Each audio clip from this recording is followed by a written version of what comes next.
Hi, everybody. Eric here with Smart Pot Fabric Planters, back with another episode of the Growing Revolution Smart Podcast. And today we've got Milan Turner. He goes by ATL Grow on Instagram. He's got a real gardening passion, which is pretty undeniable when you're checking out his feed. We wanted to get him on the podcast to talk about urban gardening, his personal journey in gardening. And without further ado, Milan, welcome to the podcast. Thanks for having me. Awesome. So I read in a blog that you wrote that your real gardening passion was triggered by the COVID lockdown. Can you look back on that time and what that did for you? Yeah, absolutely. It started off really small, to be honest. My wife was doing some grocery shopping and she was doing just one particular dish that required basil. And, typically we bought the processed basil, either the clippings or the little tube of basil seasoning. And in those days of COVID, that's where it was really rough to find things in the grocery stores. Um, our produce aisles were really bare. And so that particular day, she'd been to two or three grocery stores and finally she saw a basil plant and she was like, well, I don't care, what format it is in. I just need the basil for my dish.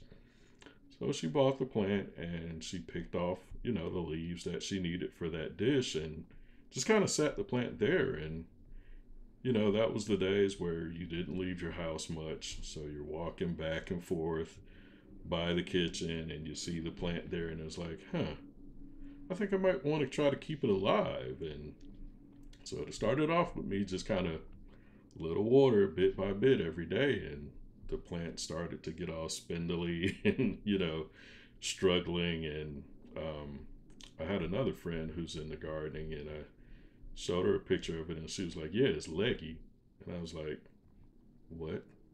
And she was like, "Your plant is leggy." I was like, "Kim, speak English. What does that mean?" And she was like, "Your plant's searching for light, so it's getting long. It's supposed to be like bushy." And I was like, "Oh, okay, that's pretty simple, So, uh, put it in a good windowsill for it to get light, and it kind of started to do okay and look more like a plant is supposed to look. And that really was kind of the start of the spark. My grandmother, she lived here in Atlanta as well. Most of my adult life, childhood and adult life, and she had these giant wash tubs that lined her front yard, and she grew peppers and tomatoes, a few other things, just right in her front yard. And COVID and the shortages really kind of shifted my mindset of thinking, what do we do, you know, in the face of shortages? She had 10 kids and, grew up in a completely different time. And, we had these memories of her with potted meat and spam and stuff like that, because that was the kind of thing that they relied on coming out of the Great Depression and, having 10 kids to feed. But she had this knack for always having enough food, no matter who stopped by, no matter the time of day. You went there and she was going to have a meal for you. Um, she fed the church, she fed the neighborhood, and it made me think, could she do so much with so little, and that just made me start thinking about preparing things, differently and having multiple sources and access to food. And from there, I started, like I said, with the basil, and then I went to my big box store and I bought some oregano, some thyme, some parsley, just all the common herbs. And the kids and I built a little shelf to put out on the back patio. And we went from one one little basil plant to a fresh herb rack, and that was the start of the journey, which spiraled out of control from there.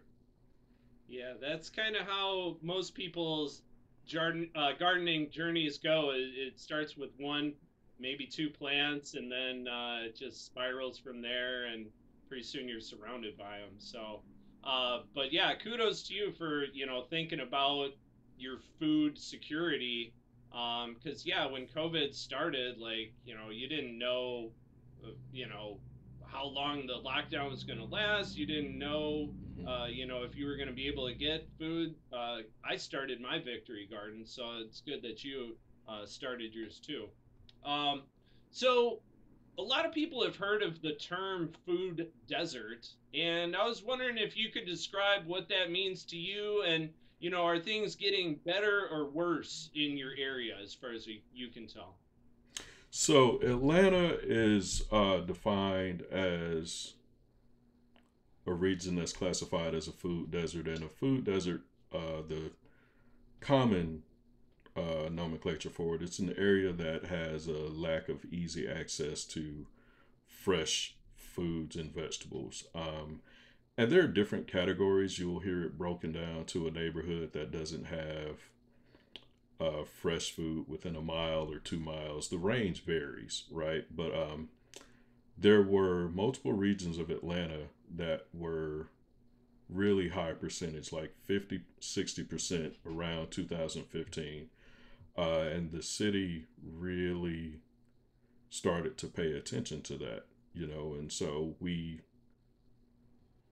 live lives of convenience and we became over reliant on grocery stores, right? But you couldn't just necessarily pop up a grocery store everywhere and quickly change the environment. So Sure. the city has started to do many initiatives to do pop up farmers markets. So Nice. from 2015 to, I think the last report I read was 2020, where that number has increased to somewhere around 70% of people now have fresh access within a mile or 2 miles. Nice. Um, and so gardening, starting my own garden, it kind of opened my eyes up to having access, to fresh food. So I had access to a grocery store within probably a mile and a half from my house. But I'm also fortunate enough that I have a car. I have a good job. So I never really worried about food or access to food prior to COVID. But what that opened my eyes up to was not everybody else was as fortunate. So if you're on public transportation, you can't just, go grab a pack of basil. You've got to be able to schedule your trips and haul grocery back and forth. And, Yeah. so that just made things a lot more challenging. I mean, if you look at the environment of Atlanta and how the corporations and the big stores distribute themselves, some of the bigger, more well known grocery stores, there are some that don't even service the southern half of the city. So those environments rely on, they'll have the Krogers and the Publix in semi close areas, but they're not on every, Right. major interchange or exchange like you see in some cities. And so well, that was a big, big problem for Atlanta. One of the coolest initiatives that I saw with our public transportation is called MARTA. They set up vegetable stands inside the actual train stations. So people who are already going back and forth to work, going wherever, they had these basically farm stands right inside the train station. So things like that the city has done has really improved things. Nice. So it's awesome to see the focus on that. And just what I learned from gardening and the passion that, I grew from that is I want to take that a step further. I want everybody to just grow something, get in the habit of growing herbs. You don't have to go all out like I did. I'm obsessed, but we need to get back into the practice of growing and having food close to home, at home, if at all possible. Yeah, I mean, prior to a couple, 100, 200 years ago, most people grew a good chunk of the food that they consumed. And now, I'd say maybe like 1% of our population even comes close to that. Most of us are totally reliant on the supermarket. So even if we can cut away just, 5% of what we would spend in the grocery store, growing that at home, that's money we save in our pocket that we can put towards other things. That food's going to be more nutritious. So, um, you know, uh, shout out to you for, making that a focus. And I really think that urban growers are where we as a company, Smart Pots, should be focusing our attention, because most urban people don't have a whole lot of soil to even plant into. So container gardening is kind of what they're relegated to. So if they're going to be confined to a container, they might as well be using the best container, Smart Pots. So when you started your garden, were there any mistakes that you made looking back on it? Oh yes, I made a ton of mistakes. I am that urban gardener that you just spoke about. We were living in a condo, in a townhome. I'm sorry. Um, no true green space. I had probably about a 10 by 14 concrete patio, right? And so I had no yard, nowhere to plant stuff directly. But we weren't using the patio, right? So I'd been there probably 7 years pre-COVID, and in the that first month of gardening, I spent more time out there on that patio than I did all the previous 7 years combined. Right. And it just wasn't something I thought about. And before I really started doing research, even if I had wanted to, I would have never considered that I could have a garden, on concrete. And so I started off with the self-watering planter boxes and completely overpacked those things. I was looking at the picture on the package, and they were saying you can do all of this plants or this many plants, and I was so disconnected from my food sources that I had no idea what mature plants look like, right? So the boxes were something along the lines of 20 by 24 inches, so almost 2 square feet, 4 square feet. And in each one, I had a tomato, a cucumber, a squash, a flower, and a pepper, right? And if you know anything about gardening, squash alone would fill up that box, For right? sure. So For sure. I got them all planted, and I'm super proud because I've got the little seedlings from the big box store. And, when I first planted them, it looked like there was plenty of room, And about 2 weeks in, it's like, oh yeah, things are starting to grow, and they found the fertilizer, right? And Uh-huh. about a month, I've got squash leaves that are bigger than both of my hands put together. Yeah. It's like, I don't really know how this is going to work now. And then at week 6, it's just busting out, and I'm so proud. But I also realized this isn't going to work. So did the So squash win out over the other plants then?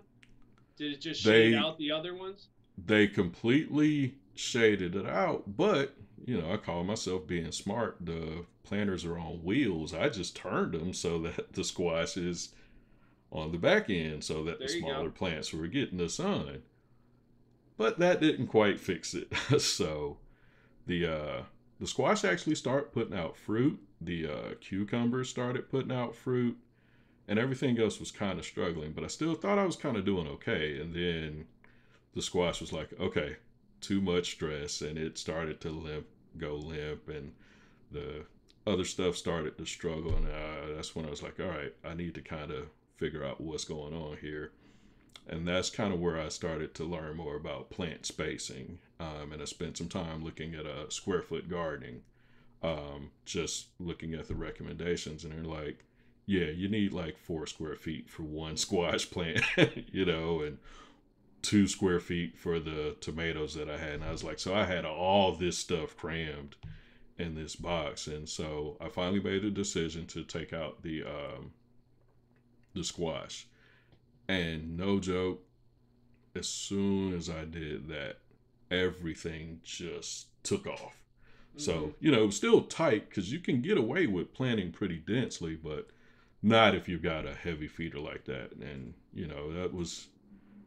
that was the biggest learning component for me, was learn about your plants. Look at, see how big they're going to go. Not just laterally but vertically as well. The other one I did was okra, which I completely fell in love with. Seeing the okra flowers, and they're growing well, but I didn't know that okra gets 6, 8 feet tall. So I got this little patio and these boxes and okra that I dang near need a ladder to go up and pick.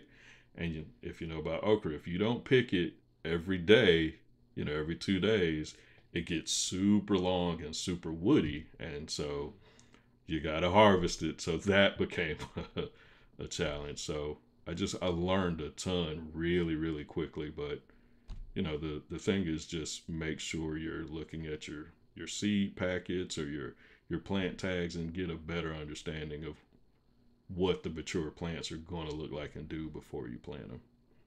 Yeah, a lot of growers seem to love the square foot gardening method, and really, I think it makes total sense because you don't want to overcrowd your garden because you're going to get roughly the same overall yield if you just kind of space things out.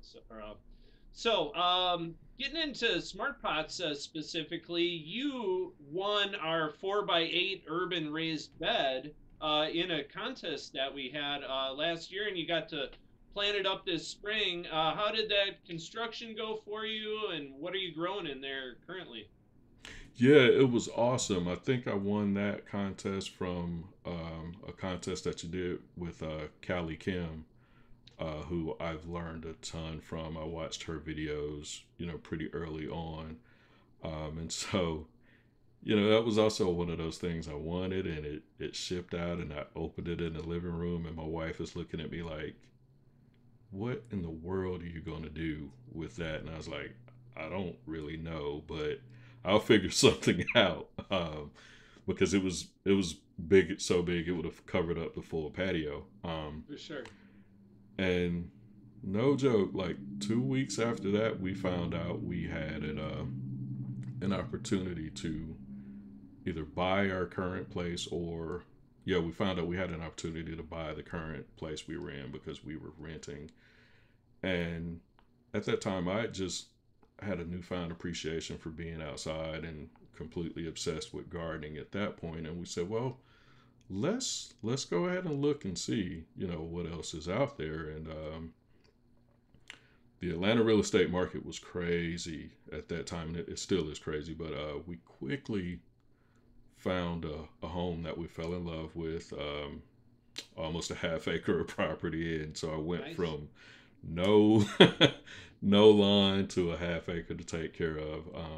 But going into that, I knew that I wanted a space for gardening. I mean, I went into it looking at how the yard was situated, what my growing environment would be, Yeah.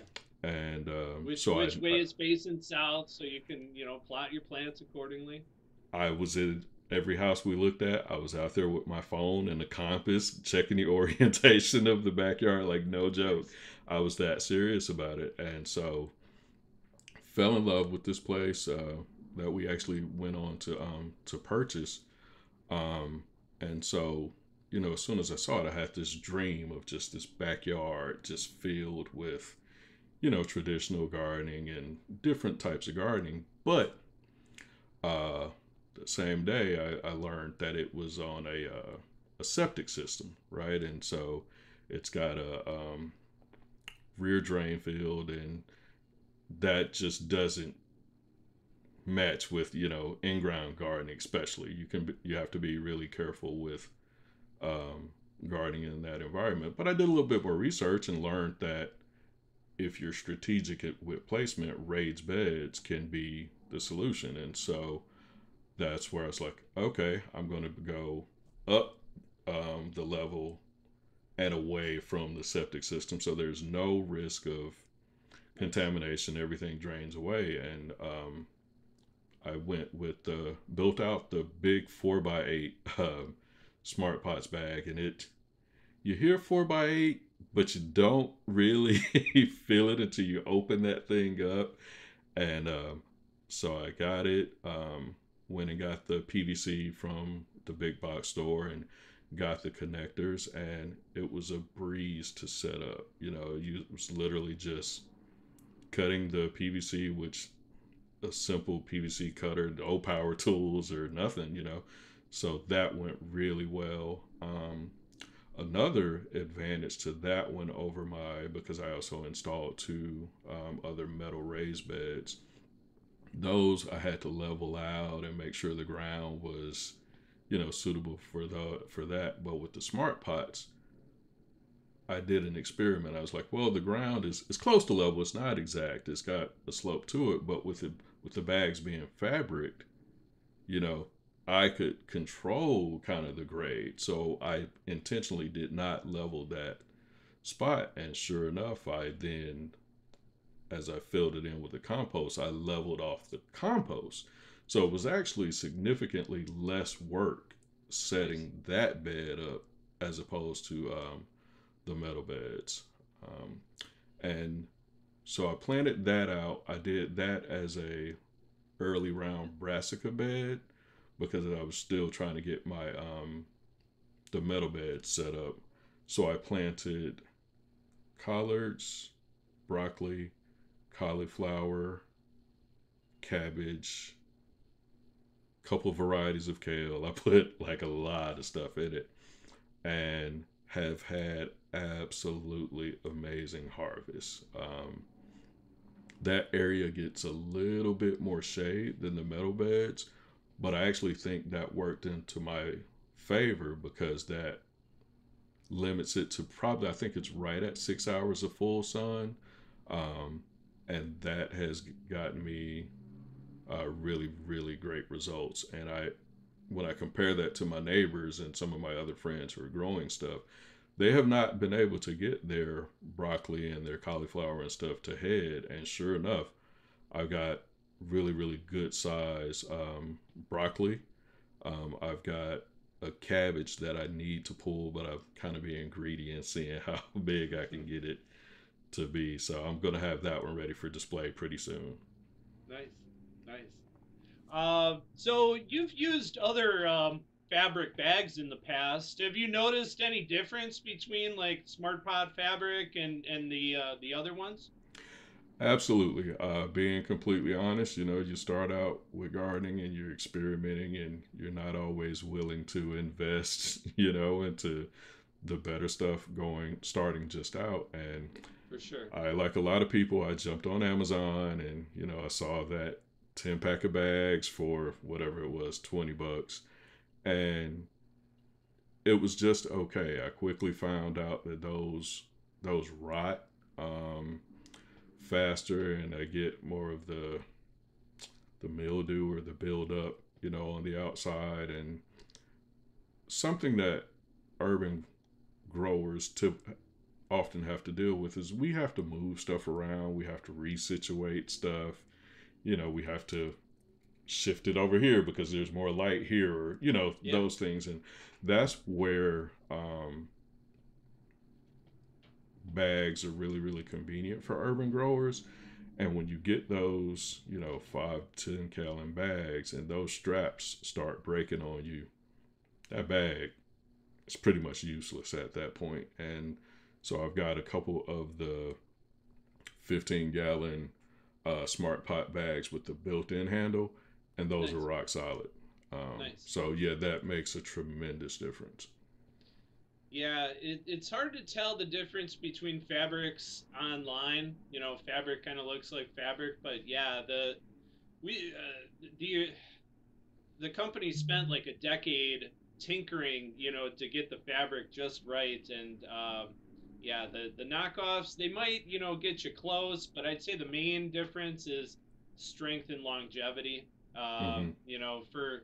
For any growers who are thinking, oh, should I get a knockoff or a smart pot? Well, you're going to have to replace that knockoff much sooner than the smart pot. So your cheaper bag just became your more expensive bag when you have to replace it. So be smart Absolutely. from the get go and get your plants in a smart pot. So thanks for that testimonial. Appreciate Yeah, that. completely. Um, so so getting into kind of demographics of like who we're reaching out to as a company. Like I said before, like the urban grower is who I think we should really be concentrating on. How do you think companies like SmartPot, gardening companies can reach out to the urban market to, I guess make them aware of how important it is to be, growing your own, or, just to be getting in front of people. What are your thoughts on that? So I actually think you all have been doing a really, really great job on that already. I've seen the raised beds. I've seen how you use those at some schools and community centers, spaces that don't have a lot of green space, but like setting up the raised beds on concrete. That's a that's a great option for people that don't have a ton of space, and that really falls in line with kind of what I've identified as my mission is, showing that you don't have to have this ideal environment. We get so caught up in thinking, I've got to have this perfect level yard and I've got to have exactly, 10 hours of sunlight. We get so locked into that, and it's just not the case. We need good environments, but so many of us have access to good environments or that are suitable enough to grow something, Yeah, herbs and leafy greens that don't require 8 hours of sun or full sun, little things like if it gets 3 hours of sun here, 3 hours of sun there, that's enough to sustain a lot of vegetables. And that's where, like I say, the smart pots and being able to move them from one spot to the other, or to be able to sit on concrete or to sit on any type of a rack, like a shelf unit like that I built out with my kids. The urban environment just requires flexibility, and we've all got some space that we can do something with, and your range of size also helps. That's kind of been where I'm trying to learn the right size for the right plant now. I've kind of gotten myself into some situations with those too, of planting the wrong type of plant in the wrong size bag. But the thing that I've seen about that too is it's really easy to recover. So if you put the wrong size herb plant in a 3 gallon smart pot, they are super easy to just remove, peel away the roots at the edge and upsize to a 7, and the plant just takes off all over again. So that's something that I have had some experience with. yeah, yeah. Like kind of going along those lines. If people are wondering what size, smart pot they should use for a given crop, just type into Google what size smart pot should I use, and it'll take you right to a FAQ page on our website, basically. But we recommend, I'd say, like a 15 or a 20 gallon for a tomato plant. But if all you have is a 10 gallon, throw that tomato in there, and yeah, you won't get as big of a harvest as, if you had used a 15 or a 20, but something's better than nothing. And, like you were saying, not every gardening situation is going to be perfect, but Hmm. just get out there and do the best with what you've got, and something's better than nothing. So I'm right there with you. Absolutely. Absolutely. So you're in Atlanta, which is a pretty mild environment. Are you using a planting system to take advantage of planting the right crops at the right time? Are you trying to extend that season as much as possible?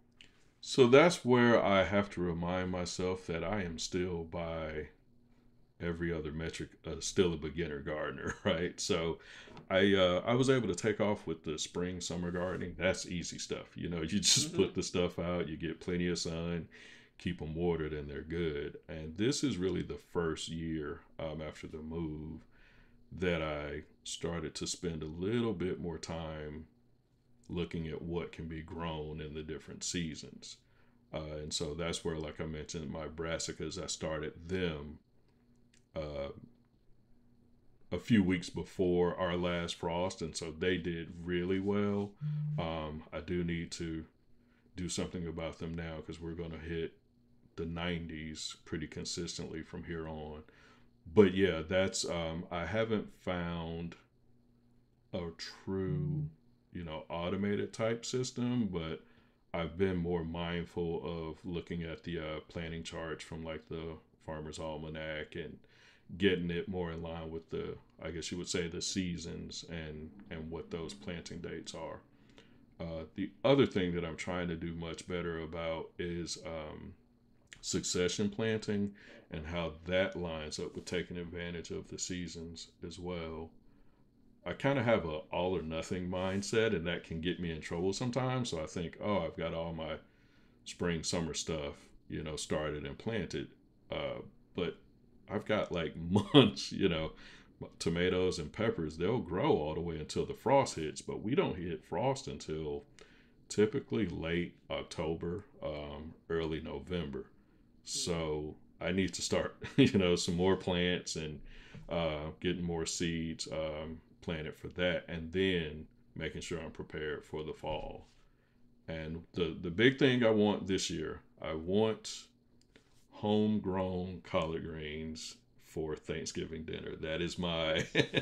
that's the thing I'm looking forward to. I want to show up, hey, I grew these, I cooked these, and walk away. Yeah, yeah, yeah. As the Thanksgiving champion. Yeah, Uh, yeah. nice. So, between work and the garden, I'm sure that consumes most of your time.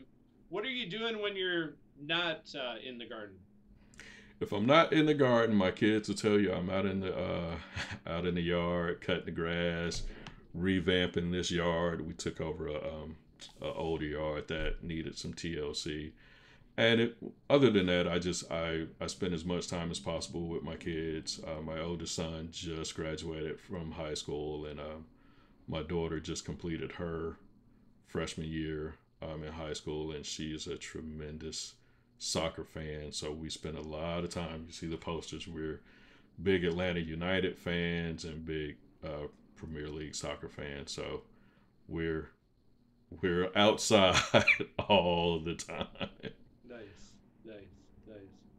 Well, I think it was really cool getting to know you. You always have an idea of who somebody is by checking out their social feed, and um, I'd have to say my impression of you from social is like pretty much right on, talking to you here. So you're keeping it real online, and your your your gardening journey is fun to watch. So Thank you. we're gonna be checking you out in the future, and we wanted to thank you for coming on the show and talking with us. So thanks, Milan. Really great to have you on the show. Thank you for having me. I enjoyed it.